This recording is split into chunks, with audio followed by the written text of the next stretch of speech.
La fin de saison 2025 est terminée. Nous, de notre côté, on en a fini avec les équipes de fond de grille, puisqu'on a fait Aston Martin, Haas, Sauber et Alpine. Aujourd'hui, on fait le bilan des Racing Bulls. Alors on est là avec une des très belles surprises de la saison 2025 de Formule 1, puisqu'ils sont classés, mine de rien, devant les Aston Martin d'Alonso, et juste d'Alonso en fait. Le tout en ayant deux rookies qui n'avaient jusque-là quasiment aucune expérience, puisque un tout petit peu du cas de Liam Lawson. Franchement, c'est vraiment pas mal. Okay, let's go. Alors, on ira voir tout ça tout à l'heure, mais c'est vrai qu'en termes de points, l'écart est assez minime. Et encore une fois, au vu du manque d'expérience de ces pilotes et de tout ce qui s'est passé en interne, je dirais que la situation, elle est plutôt flatteuse. Alors, comme d'habitude, et ce pour tous les bilans qu'on a fait jusque-là, on va regarder un petit peu ce que ça donne au niveau du contexte interne. Qu'est-ce qui a pu basculer entre 23, 24 et 25 ? Qu'est-ce qui peut encore changer pour 2026 ? Bref, tout ce qui s'est passé en interne. Okay, let's go. Alors, de leur côté, si on regarde leur saison 2024, elle est pas géniale, elle est pas non plus mauvaise, mais en termes de points, c'est vraiment pas terrible. Ils terminent l'année 2024 avec seulement 46 petits points et seulement 13 arrivées dans le top 10. Autant dire qu'il n'y avait que Williams et Sauber qui faisaient moins bien. Cette année, ils terminent donc 6ème, mais avec surtout le double des points de leur saison 2024. Une vraie progression. Leur meilleur résultat n'était que 7ème et Yuki Tsunoda, alors pourtant avec de l'expérience, n'avait terminé que 12ème du classement général. Encore une fois, ce n'était pas mauvais, mais c'est très loin d'être incroyable, et de toute manière, quand on est chez Racing Bulls, on n'en attend pas non plus des masses. Et pour le coup, sur cette saison, et encore une fois, on n'a pas vocation chez Racing Bulls à terminer 3 ou 4ème du championnat, voire à faire mieux que Red Bull. Pour autant, il y a eu 2-3 grands prix, on en parlera tout à l'heure. Il n'empêche que cette année, ils terminent devant Aston Martin, on l'a dit tout à l'heure. Ah ouais, rien que ça. Mine de rien, cette année, Isaac Hadjar réussit à monter sur le podium, bien sûr né de quelques circonstances, mais c'est toujours le cas en Formule 1 et il faut être là pour délivrer, ce qu'a fait tout le week-end Isaac Hadjar, alors qu'il manquait d'expérience et qu'il n'avait pas pu effectuer des tours en FP1 et en FP2. Ah, franchement, bravo. D'ailleurs, en parlant de rookie et en ayant parlé de Tsunoda tout à l'heure, l'année dernière en 2024, il y a 3 pilotes qui ont piloté pour cette monoplace Racing Bulls, à savoir Daniel Ricciardo, Yuki Tsunoda et Liam Lawson. Et finalement, bis repetita, puisqu'en 2025, on a également eu 3 pilotes dans cette Racing Bulls. Ah oui, Yuki Tsunoda était au début chez eux, avec à ses côtés Isaac Hadjar, puis après Isaac Hadjar a eu à ses côtés Liam Lawson. Alors c'est vrai dans tout ça que quand on fait le bilan de cette saison de Racing Bulls, on évoque très souvent les deux rookies, que ce soit Liam Lawson et Isaac Hadjar, parce que c'est vrai, pour le manque d'expérience, au vu de la saison qu'ils ont réalisée dans cette monoplace, on est quand même sur une jolie surprise, mais en réalité, il y a surtout eu beaucoup de mouvements en interne. Vraiment, beaucoup de mouvements. Okay, let's go. Alors vous, fans de Formule 1, vous n'êtes pas sans savoir qu'il y a eu énormément de mouvements dans l'écurie Red Bull. Quand je parle de Red Bull, je parle du team en général, Red Bull, Racing Bulls, la marque, bref, vous avez compris. On a eu cette saison un petit jeu des chaises musicales. Ouais. Après l'éviction étonnante ou pas de Christian Horner après 20 ans à la tête de Red Bull, c'est Laurent Mekies qui le remplace chez Red Bull. Laurent Mekies qui était présent depuis un bon nombre d'années maintenant chez Racing Bulls, alors que lui, avant, était chez Ferrari. À la place, c'est donc Alan Perman qui était lui, pour le coup, chez Racing Bulls depuis lui aussi un bon moment, qui prend le rôle de team principal à la place de Laurent Mekies. Alors de ce côté-là, donc le côté hiérarchique, on pourrait se dire que finalement ça pourrait déstabiliser un petit peu l'équilibre dans les résultats. Bon, ça s'est pas du tout prouvé, même plutôt l'inverse, et on y reviendra tout à l'heure sur la partie des résultats. De l'autre côté, quand on parle du côté garage, donc du côté pilote et piste, on pourrait se dire que le départ de Yuki Tsunoda, alors pas mal d'expérience en Formule 1 maintenant, et celui de Daniel Ricciardo qui, mine de rien, même si la saison n'était pas exceptionnelle et qu'on n'a jamais retrouvé le niveau qu'avait Daniel Ricciardo, un potentiel peut-être champion du monde un jour, eh ben ouais, on pourrait se dire que ça allait changer pas mal de choses. Et plutôt sur le plan négatif. Et la moindre des choses, c'est de dire que oui, c'est vrai, il y a eu du changement. Sauf que celui-ci était plutôt positif et pas du tout négatif. Ah oui, c'est vrai, parce que quand on regarde un petit peu dans le détail, il y a eu quand même 2-3 qualifications, même 2-3 courses, où mine de rien, Daniel Ricciardo a fait des jolies performances. Même si, encore une fois, on est très loin du niveau qu'on lui a connu chez Red Bull, ou même bien Renault, on est plus proche du niveau qu'il avait affiché avec McLaren. Je dirais même que c'était un petit peu mieux. Après, il y a eu la blessure, etc. On va pas revenir sur ça. De son côté, Yuki Tsunoda, il avait montré qu'il avait un petit peu les épaules pour être le leader de cette écurie. On n'est pas chez Ferrari ou Mercedes, être le leader de Racing Bulls, ça met un petit peu moins de pression, et j'ai la sensation de mon côté que ça pouvait plaire à Yuki Tsunoda, et surtout qui commençait à s'acclimater dans cette monoplace qui est plutôt saine quand on regarde bien. Alors maintenant, bien sûr, il faut remettre dans le contexte. Quand on est chez Racing Bulls, petite sœur de Red Bull, on n'a pas pour ambition de jouer les grands rôles. On n'est pas là pour faire P2 ou P3 au championnat constructeur. Bien sûr, si on peut, entre guillemets, essayer d'épauler, même si techniquement c'est interdit, l'écurie mère, on va pas s'en priver. Cependant, même si on est totalement indépendant de leur côté, on est aussi, évidemment, contributaire de Red Bull. Racing Bulls est surtout là pour former des jeunes pilotes, ça a toujours été le cas. Daniel Ricciardo, Max Verstappen, Sebastian Vettel, Buemi, Bourdais, Jean-Éric Vergne, Pierre Gasly, Yuki Tsunoda, Liam Lawson, bref, maintenant Isaac Hadjar. Racing Bulls n'est pas là pour gagner, ils sont là pour former les jeunes pilotes, pour les faire monter un jour dans le Red Bull, et cette monoplace est faite pour les faire apprendre, progresser, les aider à se développer, mais pas pour gagner ou jouer les podiums. Et en même temps, mettez-vous à la place de Red Bull. Imaginez, je dis bien imaginez, sur 2 ou 3 grands prix, la monoplace que vous aidez, même si ce n'est pas vraiment officiel parce qu'on peut pas vraiment le faire, mais vous avez compris, et qui est là pour former les jeunes, qui est là pour se développer, et l'écurie mère, c'est vraiment la top team. Imaginez si sur 2, 3, 4, 5 grands prix, votre monoplace est devant l'une des 2 Red Bull. Voire devant les 2 Red Bull. Alors attention, ne me faites pas dire non plus ce que je n'ai pas dit, je ne suis pas en train de dire que la Racing Bulls était meilleure que la Red Bull. Je suis en train de dire que si on n'avait pas 2 rookies, je pense qu'on en aurait vu encore plus et que cette monoplace était véritablement bien née. Et oui, c'est vrai, et il faut le dire, on a vu sur 2 ou 3 pistes que cette monoplace pouvait être plus rapide que la Red Bull. Alors maintenant qu'on a vu le contexte et qu'on a vu les résultats et la différence avec 2025, voyons un petit peu ce que ça donne au niveau des résultats et surtout des pilotes. Okay, let's go.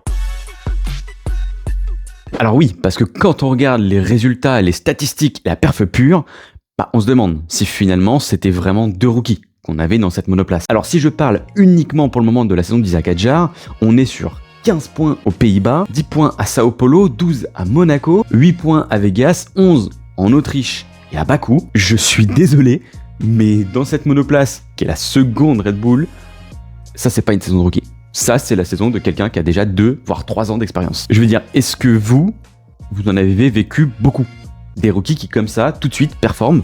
Alors bien sûr, on a tous en tête le premier Grand Prix, mais au-delà de ça, quand on regarde la saison et la complétude de celle-ci, même, je dirais même la progression de celle-ci, est-ce que vous en avez vu beaucoup? Moi pas. Et ça tombe bien, parce que là, on arrive sur un des sujets qui me touche personnellement. Je suis très fier et très content que pour une fois, on ne chie pas sur les formules de promotion. Je veux dire, est-ce que vous n'avez pas au moins 1 ou 2 exemples en tête de personnes qui ont performé en Formule 3, voire même Formule 4, Formule 2, et qui n'ont jamais eu leur chance en Formule 1? Parce que moi, des exemples, j'en ai au moins 5 en tête. Et quand je dis que j'en ai 5 en tête, je parle bien de récents. Je ne vais même pas chercher très loin. On parle de personnes qui ont mis toute leur vie en jeu, qui jouent tout sur ça. Il y a des enjeux immenses sportifs, mais aussi de business, et c'est le cas en Formule 1.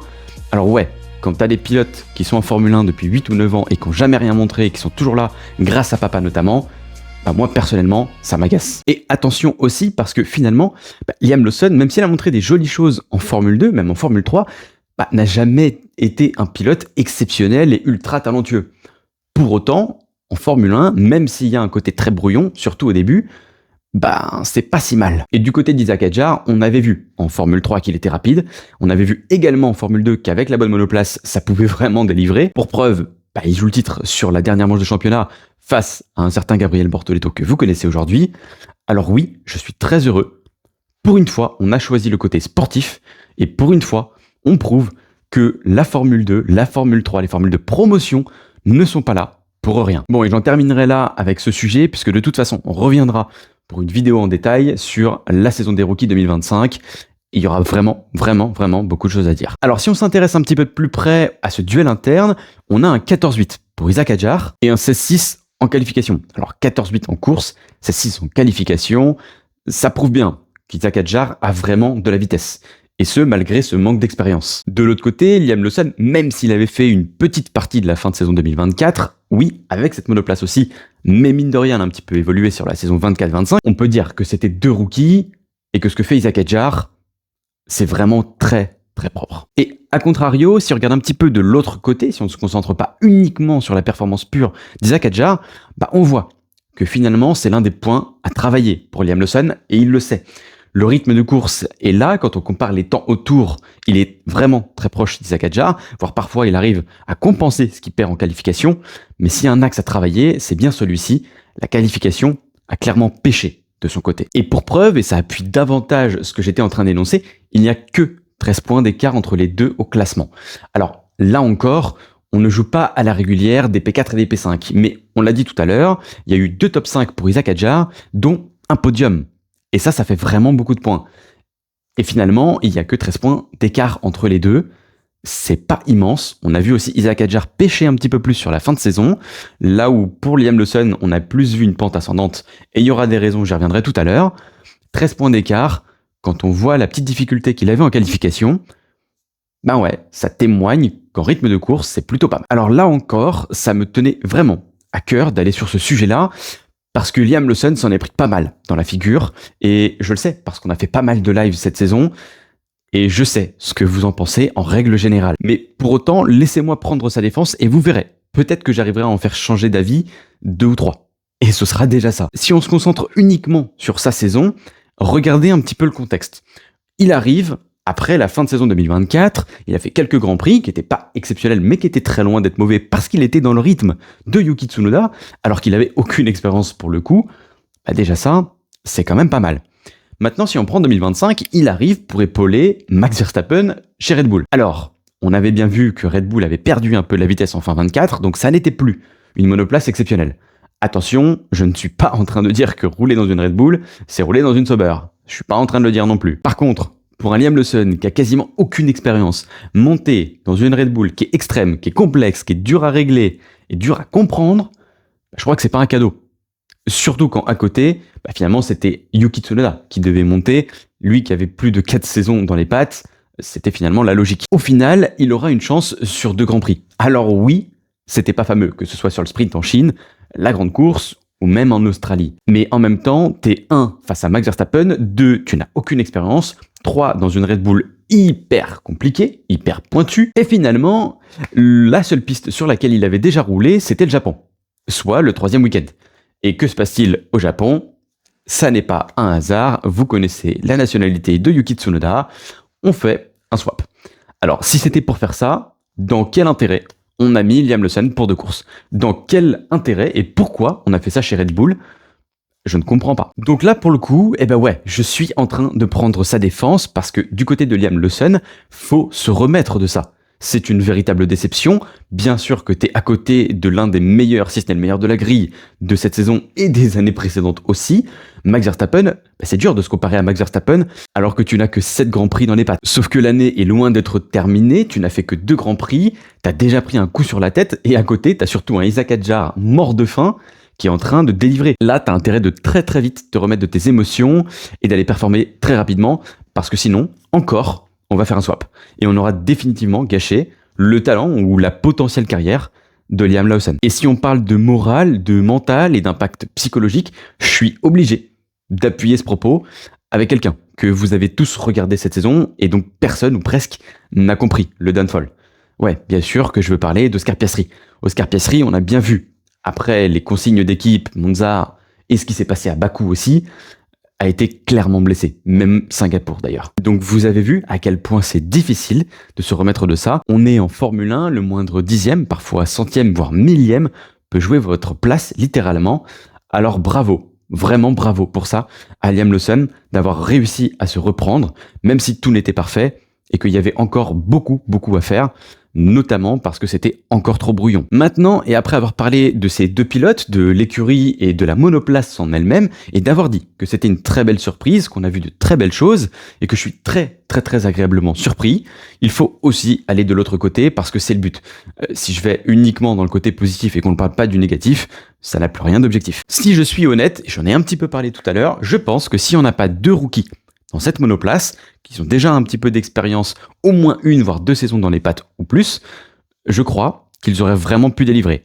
Alors attention, de là à aller jouer avec les Williams, j'en sais rien, en tout cas s'en rapprocher. Ouais, ça c'est certain. Je veux dire, imaginez 30 secondes, un duo Fernando Alonso et allez Carlos Sainz, un duo totalement hispanique. Je suis pas sûr qu'on joue pas plus haut dans cette Racing Bulls. Voilà, c'était mon avis personnel sur leur performance, mais à part ça, je vois pas trop de points négatifs. On verra ce que pourra donner 2026. Okay, let's go. Alors cette fois, la logique est suivie. Après une très belle saison, et on l'a dit, Isaac Hadjar va rejoindre l'écurie mère Red Bull. C'est assez logique, il a qu'un an d'expérience certes, mais c'est aussi le meilleur des moments. On a une situation saine avec du coup Laurent Mekies qui est chez Red Bull, qu'il a d'ailleurs connu et qu'il a performé avec Racing Bulls. Attention, le chemin sera encore très très long, mais c'est aussi le meilleur des timings pour pouvoir monter en Formule 1 avec Red Bull. Ah oui, à côté t'as Max Verstappen qui vient de perdre le titre 2025, mais dont il a qu'une envie, c'est de prouver à quel point c'est le meilleur de la grille. Est-ce que c'est pas la meilleure façon pour un pilote, un jeune pilote, de progresser, d'évoluer et d'apprendre à côté d'un ogre comme Max Verstappen? Et surtout, il tombe au meilleur des moments parce que 2026, toutes les cartes sont remises à zéro, et ça, c'est la meilleure des choses en Formule 1, le timing est ultra important. Et pour le remplacer, je dirais que c'est encore une fois assez logique. Attention aux résultats de Formule 2, mais c'est Arvid Lindblad qui va prendre la place de Isaac Hadjar. Et pour le coup, comme Liam Lawson et Isaac Hadjar, il était dans la Red Bull Driver Academy. Donc, encore une fois, c'est assez logique. On arrive en 2026 avec une nouvelle monoplace, une nouvelle réglementation, tout change. C'est le meilleur des moments pour monter en Formule 1. Maintenant, je l'ai dit, attention, la saison de Formule 2 était loin d'être exceptionnelle. Elle n'était pas mauvaise pour autant, mais il est quand même à 80 points de Fornaroli, qui est champion de Formule 2. Il a d'ailleurs une seule saison dans les jambes de Formule 2. Je ne sais pas trop quoi dire, puisqu'on a vu aussi chez Kimi Antonelli que même si on pouvait avoir un trou, la saison en général pouvait être très bonne, même si vous manquez d'expérience. Alors pour le coup, juger l'impact que ça aura, c'est compliqué, mais on a su il y a quelques semaines, à l'heure où je tourne cette vidéo, que pour Helmut Marko, c'est terminé. Et pour rappel, Helmut Marko, c'est celui qui gérait énormément la filière jeune. Alors à voir si ça peut avoir un impact pour le futur. Je pense pas que ça peut avoir un impact direct sur 2026, mais dans le futur, ça peut peut-être changer quelque chose. Maintenant, on l'a dit tout à l'heure, Racing Bulls n'a pas pour vocation d'aller jouer les plus grands rôles. On arrive en 2026 et leurs ressources sont tout de même assez limitées.